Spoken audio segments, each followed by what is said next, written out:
If you've ever thought of quilting your own projects but just don't know where to start, I have the perfect first steps for you. I've put together a PDF guide. I call it 3 Steps Toward Freehand Freedom. These are the baby steps, but they can help you move past your overwhelm and show you that yes, indeed, freehand quilting can be learned. So if you'd like to snag this PDF, there's a link in the show notes, or if you're an Instagram user, just message me 3 steps. That's the number 3 STEPS, and I'll send you that link. Let today be the day you get started.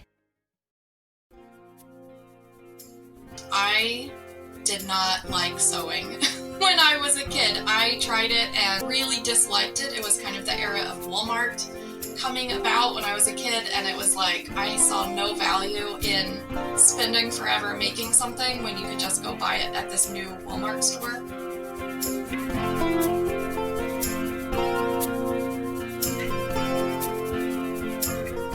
Welcome to Measure Twice, Cut Once, the podcast where we hear quilters and other crafters' stories and draw encouragement and even life lessons from them. I'm your host, Susan Smith, and I'm coming to you from my quilting studio, Stitched by Susan. This is where my long arm Lucy and I spend lots of hours doing freehand edge-to-edge quilting. Now, if you're not a quilter and those terms mean nothing to you, it's basically doodling on the surface of a quilt with a 50-pound writing utensil, needle and thread attached, and at high speed. And if you are a machine quilter, I invite you to tune in to the live and unscripted events hosted on my YouTube channel, also called Stitched by Susan. They're streamed live, and so they're interactive sessions of me usually quilting or doing some process on a quilt. And so you're able to ask questions and get answers about a project while I'm working on it and see all the steps that are involved in real time. So if you'd like to be notified of those upcoming events, grab my newsletter at stitchedbysusan.com, and I'll let you know when they're coming up. My philosophy is there's nothing as warm and comforting as a handmade quilt. There are so many quilt makers out there, and of course, just as many stories. Quilting, after all, has been a bridge between generations. It has soothed loneliness and chronic pain, and it's been a beautiful expression of art and creativity that spans countries and cultures. Joining me today to tell us her story is Laura Piland. Today's Pins and Needles is brought to you by The Will and Dave Show. Hi, I'm the Will half of The Will and Dave Show, a short little podcast that myself and the eponymous Dave like to record talking about the things that really matter to us, whether that's social, political, or pop culture. Usually we don't see eye to eye, but more often than not, we can find some common ground in there somewhere. And now, back to Pins and Needles with a quick tip for all you sharp quilters out there. Today, as I was working at my long arm, that's Lucy, remember? The quilt that I was working on had a lot of seams that ended at the outer edge. We call that a piano key border. And what happens when you have all those seams that go right out to the edge, often they will pull open just a little bit and you'll end up with some difficulty keeping that edge from distorting, or in fact those seams from coming undone further than you'd like them to. So I have a couple tips for those of you that are making quilts, whether you quilt them yourself or whether you send them off to a long arm quilter. Either way, this step will really save you some grief down the road. So there's 3 different ways that you can help to reduce that problem. One is for you to reverse a stitch or 2 at the beginning of each seam. So in other words, back up and then go forward again and just anchor that seam. I'll be honest, that's not an ideal way because when you press that open, there's a little bit of bulk of thread that keeps that seam from laying perfectly flat. And if you're trying to do any intricate piecing, that might matter. But the second way you could deal with it is to just shorten up your stitch length, which will also secure that beginning and ending of your seam just by having the stitches be shorter and more compact. And I would just stitch your whole quilt with a shorter stitch length, and it just makes it more secure. And then the third way is what we quilters often call a victory lap. When your entire quilt top is finished, just set your sewing machine up to do a little basting stitch all the way around the perimeter, about 1/8 of an inch from the edge of the quilt, so it will fall within the binding or that outer seam allowance, but it's just enough to reinforce all those seams and keep them from being stretched or pulled open as the quilt is being handled. So remember the 3 steps: either a couple of reverse stitches, or number 2 option, a shorter stitch length, or number 3 option, that victory lap around the finished quilt top.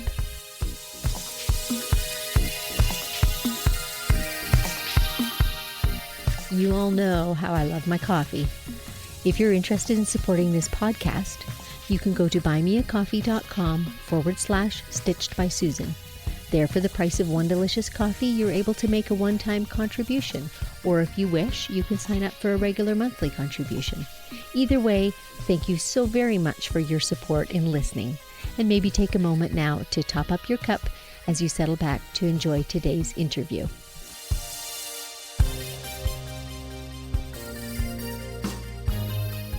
Today, Laura Piland is virtually joining me in my studio. Now, Laura has very many job descriptions, wears many hats, so to speak. She is primarily a pattern designer, but she also has a blog that has a lot of supporting articles and also activities that surround her pattern sales. So it might be quilt-alongs, where groups are working their way through her patterns or through fabric choices or through the various steps. She also has a wonderful Facebook group where she curates, shops for all kinds of deals for the crafter in you. And so I will leave notes in the show notes about where you can find that Facebook group and where Laura's patterns are available. Laura, welcome to my studio. Thanks so much for joining me.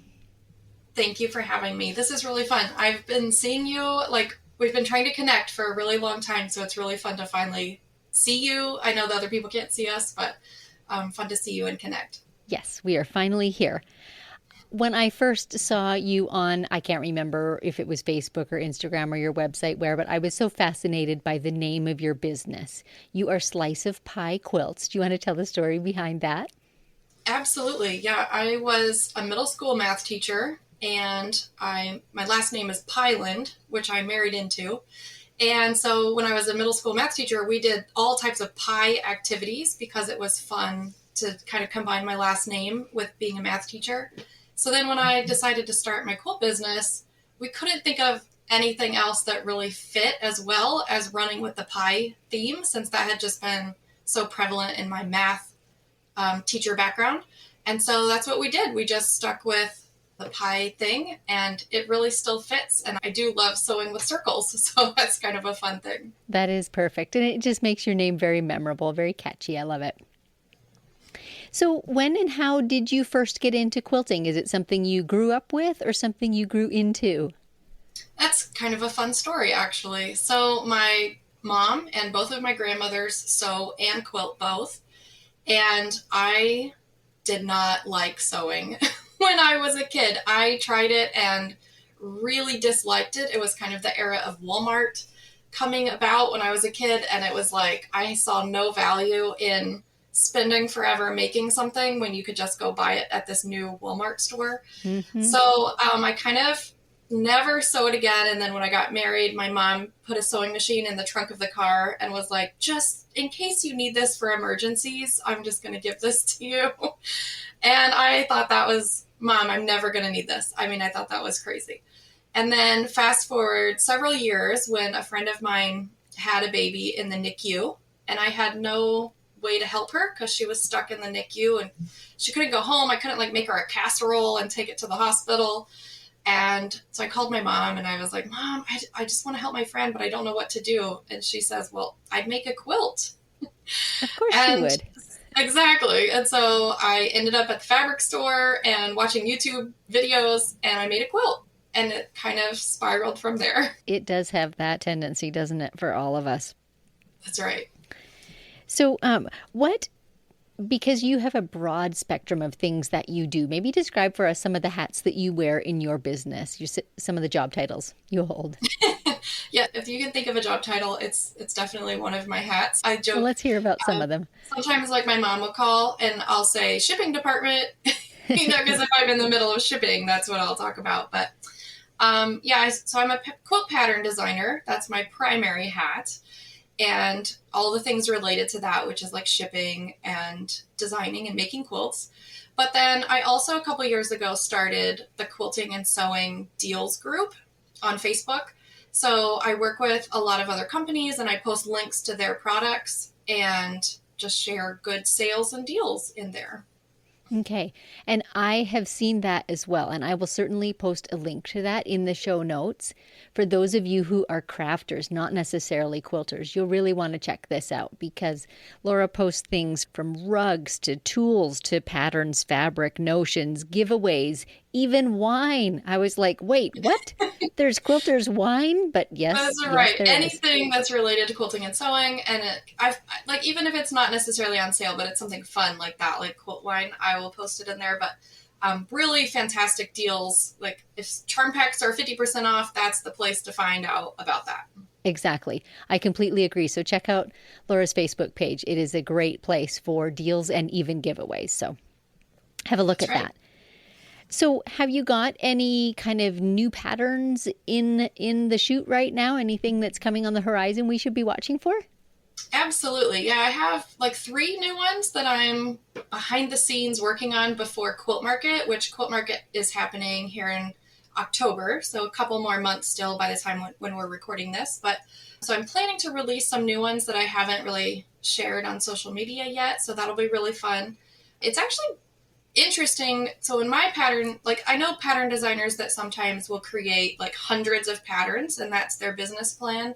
And I've kind of approached mine differently in that I try to create less and like give them time to like people to make them before I release something new. And so it's actually been a really long time since I released a pattern because the exploding heart pattern that maybe you've seen on social media, it kind of really took off. And that's been really fun to watch, but it's taken a lot more time because so many people are making it that I really want to make sure that I give them the best chance to finish that before releasing something new. So it's been a little over a year actually since that pattern released. And so I'm really excited to show what I have going on behind the scenes now. I quite like that business model. So do you do some of the things then that are supportive of your patterns, like holding sew-alongs or curating fabric kits or those sorts of things? For the Exploding Heart, I did do a quilt-along, which was fantastic. We had thousands of people maybe define along. A quilt-along for some of our listeners in case they don't know what I speak of. Yeah, that's a good point. So I just created like a schedule that I took the pattern and broke it up into several parts, like 6 different parts. And then each week you could sign up like on my blog, like in my email newsletter or whatever. And then each week of the quilt along, I would just say, this week we're going to sew these blocks together. And then I gave some tips on, common things that maybe people would not maybe have trouble with or something. And then everybody just did that step together, like virtually. There's not like any, it wasn't like a membership or a club or anything. It was just encouraging to know that other people were doing it at the same time. Right. And so then after that week, then the next week I sent another email and was like, okay, this week we're going to sew this section of the pattern or trim up the blocks or whatever the next step was. And so it just kind of paced it out so people felt like they were sewing along with, and they were sewing along with like thousands of people. And that allowed for more people to join in and sew it than I think would normally have done it without that extra prompting. And so that was a really fun thing to do for that pattern. And there were a lot of quilt shops that joined in and did that in person, like a class kind of thing. That's a great idea. Yeah, they followed that same model and then had people do it at their shop. So so it's been like a year of fun things with that pattern, doing that and working with fabric companies. And it just worked in so many different fabrics. And so it's still doing really well. And if you haven't made it yet, I really encourage you to make it because people have made, if they make one, they say, I want to make another one now in completely different fabrics because it just really looks good in every bundle of fabric you can find. Yeah. There are lots of benefits, many of which you pointed out, to working in a sew-along type scenario like that. But one of them is you see tons and tons of other people doing it in all kinds of different colorways and ideas, and a ton more ideas than you could ever think of on your own. So it's incredibly inspirational. It just is like a springboard. Yeah. And we created a hashtag for it. So it was like the hashtag exploding heart QAL, like for quilt-along.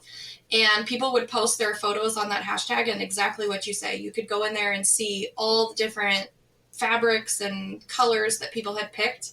And it did. It made you be like, well, I'm making a pink one, but now I want to do a blue one, or now I want to do it in this other fabric. So I've made 6 of them so far, and I don't know if I can say I'll be done, because it really is kind of addictive.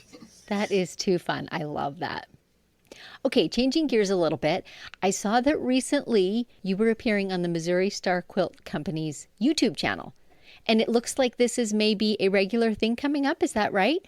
Tell me more. Yeah, that's been a really fun thing. So I am hosting the Kids and Baby series on the Missouri Star YouTube channel.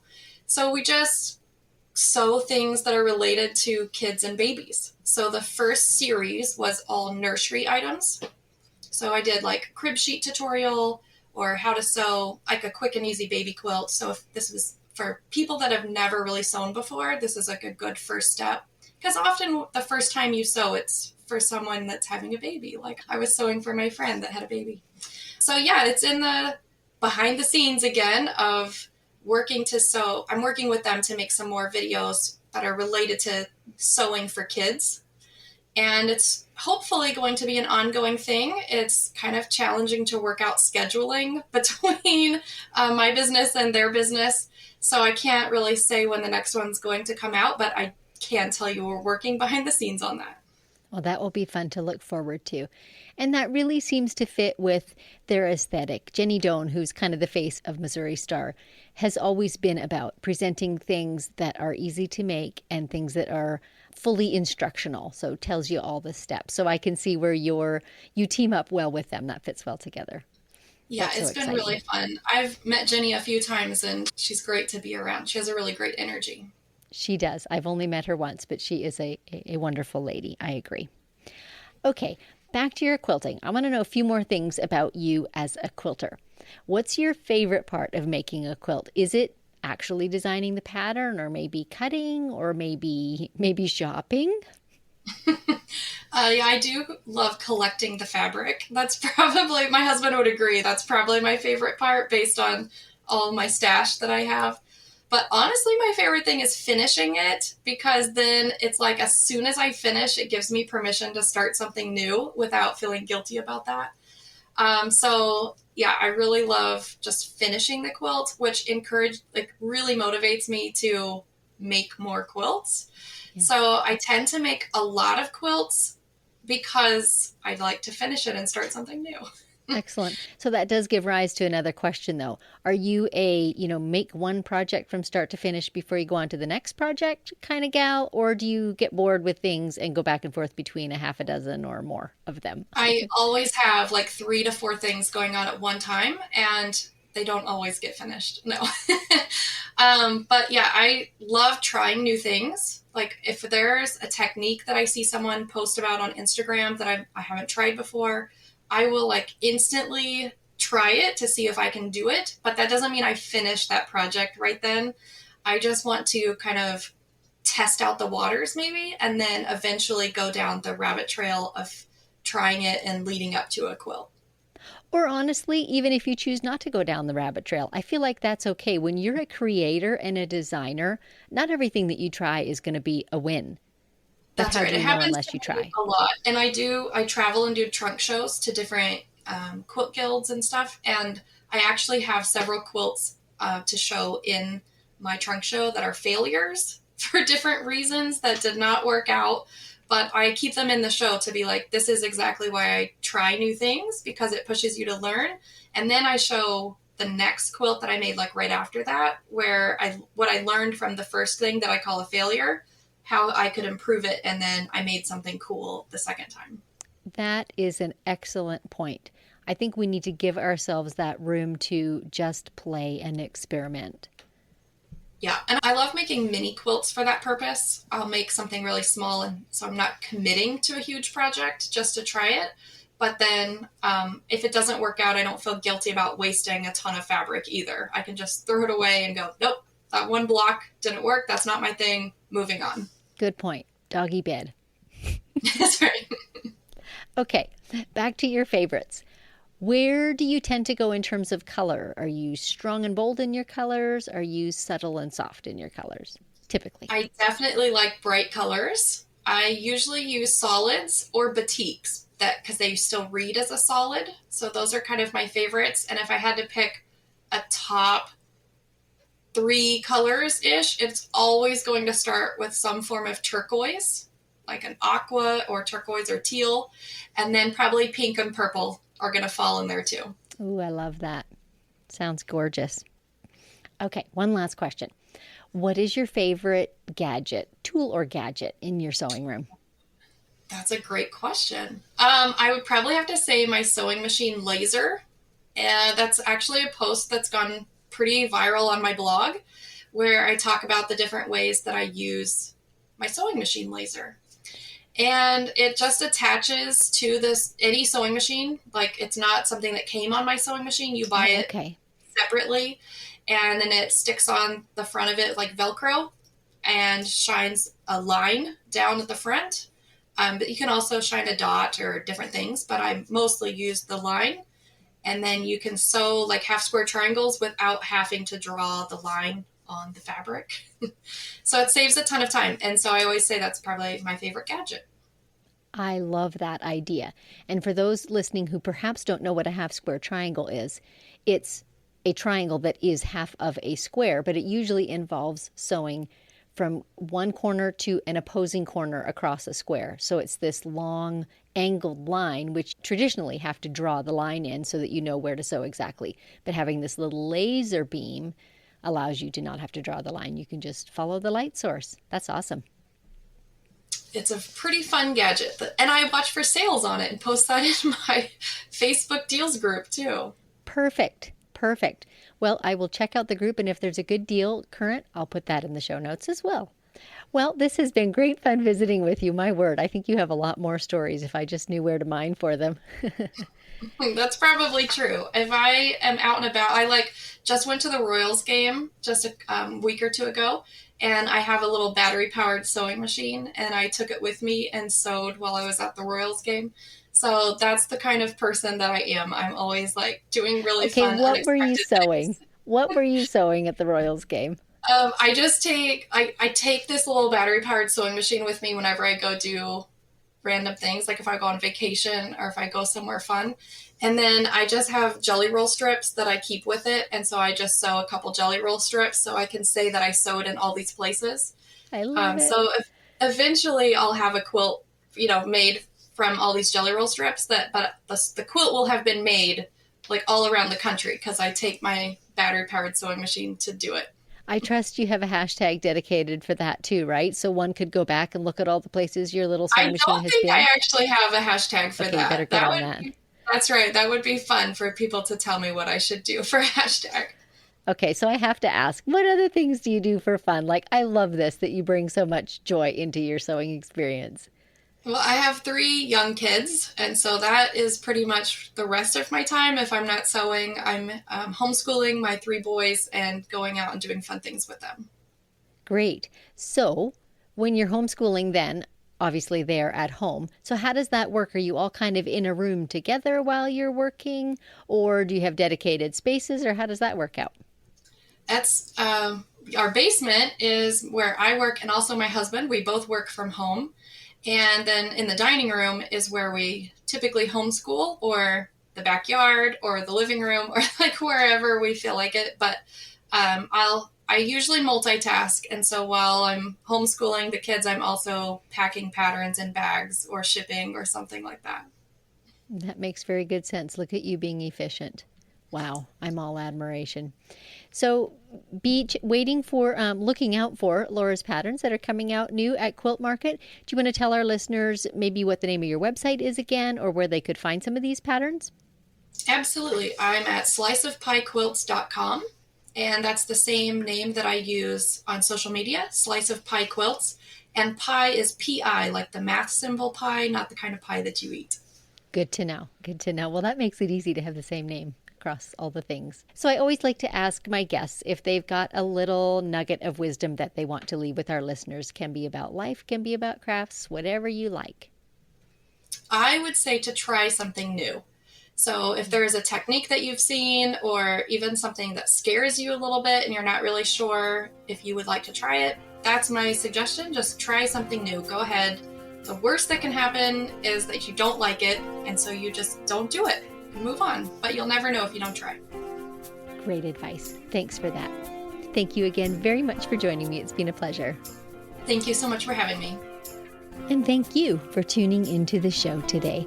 If you enjoyed this podcast, do consider leaving a review on Apple Podcast or the app of your choice. It really helps other listeners to find the show so they can hear these stories too. And I would love to hear from listeners who'd like to nominate a crafter that has a story to tell. If you know such a person, would you email me please at info@stitchedbysusan.com. And don't forget to CC the nominee as well. So until next time, may your sorrows be patched and your joys be quilted.